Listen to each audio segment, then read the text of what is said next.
સત્તા મેળવવા, પદ મેળવવાની દુનિયામાં ઘણી જગ્યાઓ છે, યશ મેળવવાની દુનિયામાં ઘણી જગ્યાઓ છે, સ્થાન ભોગવવાની દુનિયામાં ઘણી જગ્યાઓ છે, પણ બને તો આ લૌકિક મેળવવા માટે અલૌકિક સ્થાનોના દુરુપયોગ ક્યારેય ન કરતા. કમથી કમ ભગવત ધામોને છોડી દેવા, ભગવત સ્થાનોને છોડી દેવા. ત્યાં લૌકિક પ્રતિષ્ઠા મેળવનારા લોકો જ્યારે આવે છે ને, પ્રયત્ન કરવા લાગે છે ને, ત્યારે ધર્મની હાનિ થાય છે. વ્યક્તિઓને નુકસાન નથી થતું, નુકસાન પહોંચે છે ધર્મને. એટલા માટે લોકોએ જ જાગૃત થવું જોઈએ કે ના, હું હવેલીમાં, મંદિરમાં, તીર્થોમાં એક ભક્ત બનીને જઈશ. અને ખાલી ટુરિઝમ પર્પઝથી પણ તીર્થોમાં નહીં જવું. જ્યારે ફરવા જ જવું હોય તો ફરવા માટે દુનિયામાં ઘણી સારી જગ્યાઓ છે. તીર્થોમાં જ્યારે પણ જાઓ ત્યારે ભક્ત બુદ્ધિથી જ જાઓ, ભગવદી બુદ્ધિથી જાઓ, તીર્થ બુદ્ધિથી જ જાઓ. કારણ કે ફરવા લાયક સ્થળો નથી, એ સાધના અને તપસ્થળીઓ છે. ત્યાં તપ કરવાની ઈચ્છા હોય, સાધના કરવાની ઈચ્છા હોય, ભગવત પ્રાપ્તિની ઈચ્છા હોય, પાપમાંથી મુક્ત થવાની ઈચ્છા હોય, ત્યારે જ તીર્થોમાં જવું. બાકી ફરવાની તો કેટલી સુંદર જગ્યાઓ છે, ત્યાં જ જાઓ ને તીર્થોમાં ફરવા જવાની કોઈ આવશ્યકતા નથી. કારણ કે ત્યાં જો ફરવાની બુદ્ધિથી ગયા તો દોષ સિવાય બીજું કંઈ નહીં દેખાય. અને ઘણીવાર તકલીફ શું થાય છે, માણસોની અવ્યવસ્થાને કારણે લોકો ભગવાન જોડે વેર બાંધીને આવી જાય.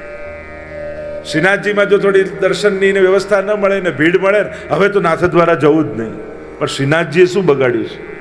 ભીડ એ માણસની અવ્યવસ્થા છે.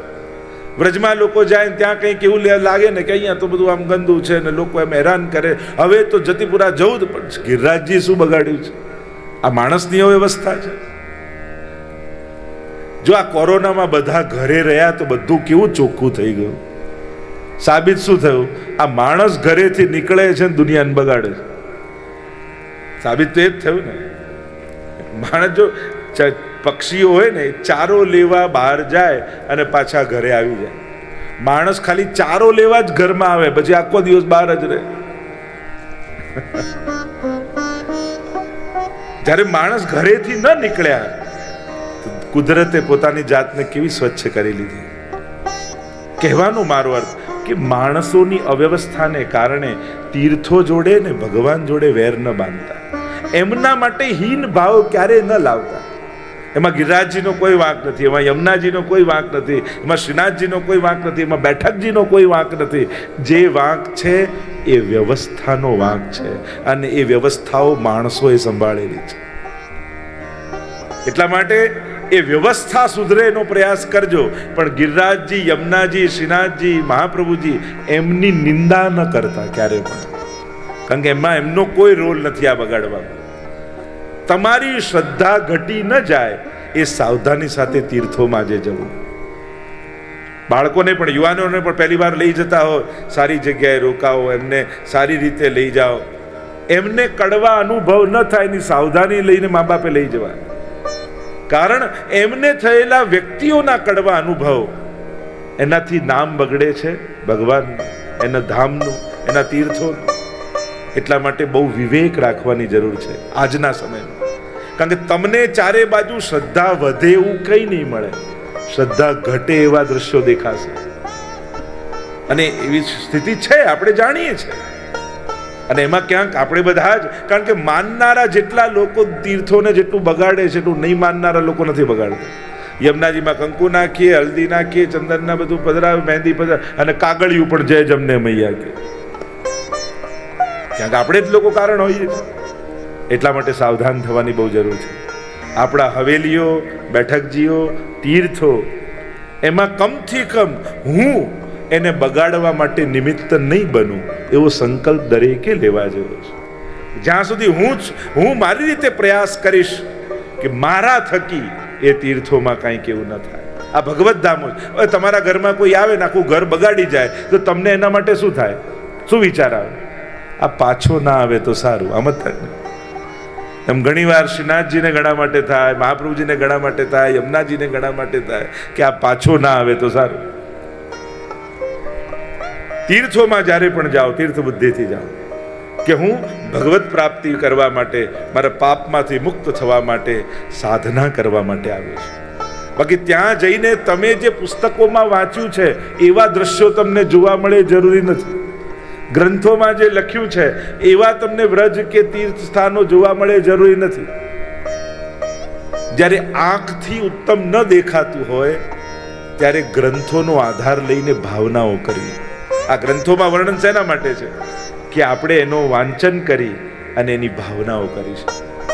અને ભાવનાઓ કરી એના આધિદૈવિક સ્વરૂપનો વિચાર કરી, અહોભાવ રાખી, એની મહાત્મ્ય બુદ્ધિ રાખી કે આ સ્થાન એ છે જ્યાં ઠાકોરજી લીલા કરે છે, જ્યાં પ્રભુએ આ લીલાઓ ને આ અવતારો અહીંયા થયા છે, એટલે મારા માટે આ વંદનીય ભૂમિ છે. હમણાં એની શું દશા છે?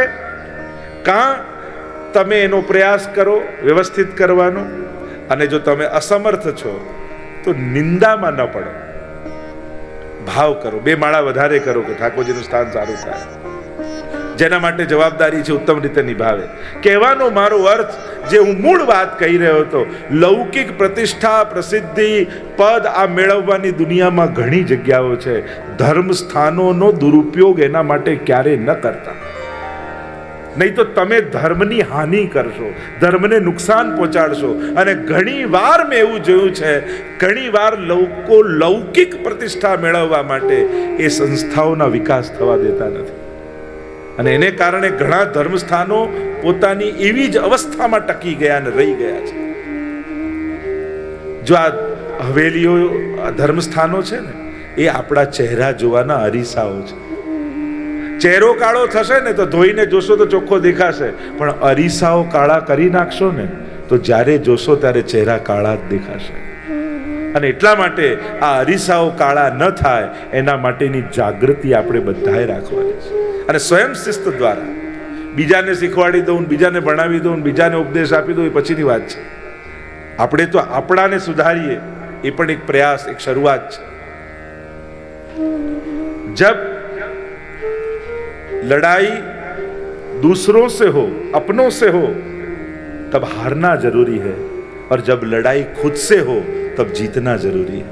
हरिवंश राय बच्चन ની કવિતા છે કે जब लड़ाई अपनों से हो, પોતાનાથી હો, તબ હારના જરૂરી, પોતાનાથી હારી જાઓ. એ હારમાં પણ તમારી જીત છુપાયેલી છે, કારણ કે તમે સ્વજનોને ખુશ કર્યા છે. पर जब लड़ाई खुद से हो तब जीतना जरूरी है. પોતાનાથી જ્યારે લડવાના હોય ત્યારે હરાય નહીં. અર્જુનની લડાઈ ક્યાં? કૌરવ સાથે તો પછી છે. પહેલી લડાઈ તો પોતાની સાથે છે ગીતાજીની. આ ગીતાજી શું છે? અર્જુનની પોતાની જાત સાથેની લડાઈ છે, અને પછી યુદ્ધ કરે છે. કારણ કે પોતાને જીત્યા વગર બીજા આગળ જીતાતું નથી. સૌથી પહેલા માણસે પોતાને જીતવું પડે છે, અને ભગવાને એને યુદ્ધ જીતાડ્યું એમ નથી, અર્જુનને પોતાની જાત સાથે જીતતા શીખવાડ્યું છે. तस्माद उत्तिष्ठ कौन्तेय युद्धाय कृत निश्चय. यही तो गीता जी का मंत्र है. જાતને જીતવું, અને જે પોતાને જીતી લે છે એને દુનિયામાં કોઈ હરાવી શકતું. યુવાનો બેઠા હોય તો કહીશ, પોતાની જાતને જીતતા શીખો, અને જાતને જીતશો ને, પોતાની કમીઓ ઉપર વિજય મેળવતા શીખશો, પછી તમને દુનિયામાં કોઈ નહીં હરાવી શકે. તીર્થ યાત્રા કરવા માટે નારદજી નીકળ્યા. શું જોયું? સત્યમ નાસ્તિ, સત્યનો નાશ થતા જોયો. ક્યાંય સત્ય માટે આદર નથી રહ્યો. જો સત્ય બોલી ન શકે માણસ એ જુદી વાત છે, પણ સત્ય માટે રિસ્પેક્ટ પણ ન રહે ત્યારે સત્યનો નાશ થાય છે. અને દરેકને એમ થાય કે સાચું બોલીને તો જીવાય જ નહીં, અને આવો અવિશ્વાસ સત્ય માટે થઈ જાય ત્યારે સમાજને બહુ મોટું નુકસાન થાય છે. સત્ય એ શબ્દ નથી, સત્ય ભાવનું નામ છે. કારણ કે સાચું અને ખોટું આ વિચારતા પહેલા સારું અને ખરાબનો વિચાર પહેલા કરજો. જે સાચું હું કરવા જઈ રહ્યો છું એ સારું છે? જો એ સારું નથી તો એને સાચું મનાય? લોકો સત્યનો દુરુપયોગ કરે છે. લોકોએ સત્યને કદરૂપ બનાવી દીધું છે. કારણ કે જ્યારે પણ ખરાબ કામ, ખોટું કામ, કડવું કામ કરવું હોય, કડવું બોલવું હોય, ત્યારે સત્ય શબ્દના દુરુપયોગ આપણે કરતા હોઈએ છીએ. અને પછી કહીએ શું? અમે સાચું બોલીએ ને એટલે કડવા લાગીએ છીએ. અરે ના, તારે સાચું નતું બોલવું, તારે કડવું જ બોલવું હતું. સત્યનો તો તે દુરુપયોગ કર્યો છે. તારે એનું અપમાન જ કરવું હતું, સત્યનો તો તે દુરુપયોગ કર્યો. આપણું ઇન્ટેન્શન સાચું બોલવાનું નહોતું, એનું ઇન્સલ્ટ કરવાનું હતું. પણ સત્ય શબ્દનો દુરુપયોગ આપણે કર્યો, અને જ્યારે દુરુપયોગ કરો છો ત્યારે સત્ય સત્ય નથી રહેતું. देखो सत्य सच बढ़े या घटे तो सच न रहे, पर झूठ की कोई सीमा ही नहीं. सत्य तो सत्य જ છે, झूठ અસીમિત છે.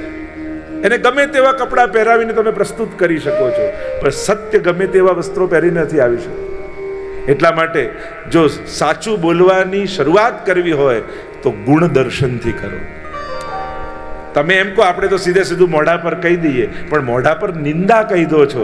ક્યારે એના ગુણ જોઈને વખાણ કર્યા કે ખરેખર તારામાં આ બહુ સારી વસ્તુ છે? જો સાચું બોલવાની આદત જ તમને હોય તો ગુણ દર્શન પણ કરાવી શકો છો. પણ એ તો ક્યારે મોઢા પર કહેતા નથી કે તું સારો છું, એવું ક્યારેય ન કહ્યું. અને જીવનમાં તકલીફ એ જ છે, ખોટા પાત્રો મળે ને તો તરત માણસને સમજાઈ જાય, પણ સારા પાત્રો મળે ને તો જિંદગીભર એનું રિસ્પેક્ટ નથી કરી શકતા. અરે તમારા ઘરમાં તમને કોઈ એક એવું જીવન પાત્ર મળ્યું કે જેણે તમારા ઘરમાં સંસ્કાર, ધર્મ, પારિવારિક ભાવનાઓ, પોતાના સુખનો ભોગ આપી, પોતે જાતે ઘસાઈ અને તમારા ઘરમાં આ ધર્મનું વાતાવરણ બનાવી રાખ્યું.